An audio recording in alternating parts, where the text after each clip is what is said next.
Hi Virgo, here is a general look at your solar chart for March 2013. Now every year at this time the Sun comes into your opposite sign Pisces, and that means that you do a lot better when you team up with somebody than going it alone. And so therefore this period is going to be very much about how to get the best out of whatever type of teaming up relationship it is. You and someone could be getting on very well together, you could be bonding, you could be working together, you could be negotiating together, you could be just helping each other out in whatever way. But however it is for you, there is a feeling of mutual interaction, and you could be benefiting from their contribution and vice versa. We got Venus in this area as well until the 22nd, along with the Sun, and that is her favorite place.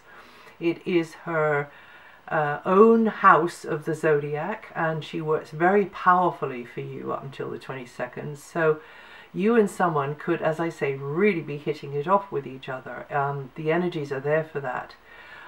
But if it's a business type situation, then as I say, you could do quite well out of it, because if you channel through the Venusian energy and work that Venusian energy, she will bring in the balance. She will bring also, because she rules money, she could make it quite lucrative connection that you have. So however it is for you, you can't go as forward as successfully on your own as you can with somebody else. And this vibration can give love relationships and friendships a boost, and can deepen feelings and bring more intimacy in other ways, in other relationships. And as I say, in fact you've got a lot of planetary energy here. You've got Venus here, you've got the Sun here, you've got Mercury here, which is your ruling planet, and you've got Mars there until the 12th, and also you've got the very, very long transit of Neptune going on there. So there's a huge amount going on in that area, and huge emphasis on this one-to-one cooperative alliances, but also love relationships as well. And some of you could maybe even tie the knot during this time here, or get very, very interested in somebody else. And then from the 20th, the Sun moves out of that area and goes into an area which is still about relationships, but then they start to get more involved. Then there's more riding on them in some way. Maybe they get more intense for some of you, or if it's a kind of money, if it's to do with finances or property, excuse me, then you're very much weighing things up and seeing how to proceed there.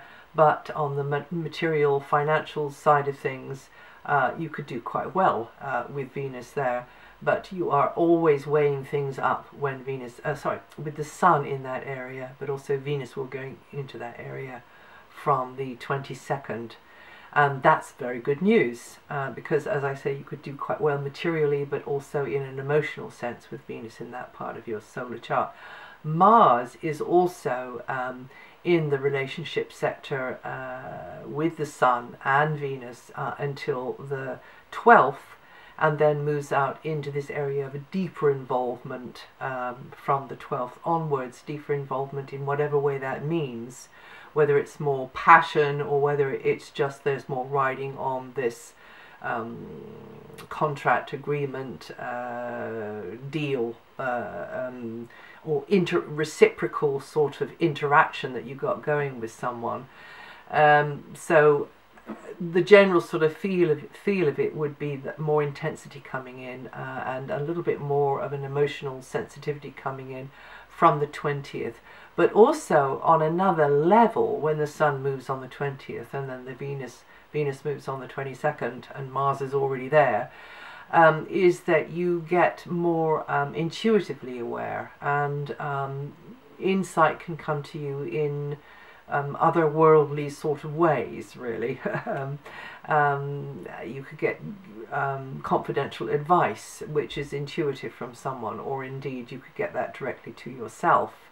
Or you could get advice which is just from somebody with an expertise in a certain area who can advise you, but there's something about it that you have to be a little bit, sort of keep the cards close to your chest, be a bit confidential from the 20th onwards with whatever it is that's going on, not wanting to sort of come out with it, you know, and with certain people. Now Mercury is going to be in this one-to-one relationship, close relationship area for the whole month, and won't come out of there until mid-April 2013. Has already been in there for quite some time, since all over February. So communications, close interactions with others and collaborations are all very much highlighted in a neutral kind of a way, but particularly up until the 22nd, I'd say that they were favourably highlighted. And you may be very much firmly in the stream of information exchange, and even teaching as well, whether that is to yourself or from yourself, but also you very much the agent, go between one person or being or understanding and another. There could be you seen as the go between, the information giver, the guide at this time, but also you could be connecting with somebody who is that for you as well. There may be more running around necessary, more sort of putting things down on paper, more correspondence necessary because of that, or because of whatever's going on until mid-April. And then, as I say, Mars is in that relationship area where you and someone could really do business together. You could be very productive, but because of their demand on you, it could be physically a bit draining for you, or you spread yourself a bit too thin, or whatever it is, just overstepping the mark, going too far, too fast, too soon even, with Mars in that area there. And if you're listening to this in February, Mars is there now. So don't let somebody tire you out or push you into something before you are absolutely ready to go on it, or not. And you've got to say no, or you've got to ask for some sort of changes. Yes, Mars can be a bit pushy. So that's if the Mars energy is kind of objectively, externally around you. But if you're channeling the Mars energy through you subjectively, then you yourself can come across as a little bit over the top, a little bit too hasty or heavy or assertive or bossy. No, never. Not a Virgo. Oh, perish the thought. Controlling, but you know, handle somebody badly. So therefore, that is the pitfall. But you don't have to make that pitfall at all. If you're channeling the Mars energy through you, then you're more in control of it than it is of you when it comes at you from the outside and you're just doing the reaction to it. So you could harness those Mars energy in a very powerful way and get a lot done. You and somebody else could get a lot done. Don't dive in full head first without thinking something through, and don't go at it full revs though, because Mars is a very impatient, feisty energy. And definitely don't tire yourself out and try too hard because of somebody else, you know, somebody else's agenda or need or whatever. But having said all that, overall cooperating with somebody else is very, very well favoured and can be very beneficial and productive, and you can get an awful lot done and be very successful, far more successful than if you were going it alone. So yeah, but just try to keep your own pace there. And then from the 12th, Mars goes into this area of transition, of changing gears, of you having to let go maybe of an old plan or an old style or an old habit or an old expectation or an old standpoint, and moving on into the new. And you could be doing a lot of weighing up, a lot of calculating, a lot of sensing your way forwards, and getting this intuitive insight as well, very much. And in fact, some of you could be having quite a sizzly time, because Mars and Venus, my God, in the same house, which is also connected to sex. Well, I leave it to your imagination. Need I say more? But don't throw caution to the wind. Don't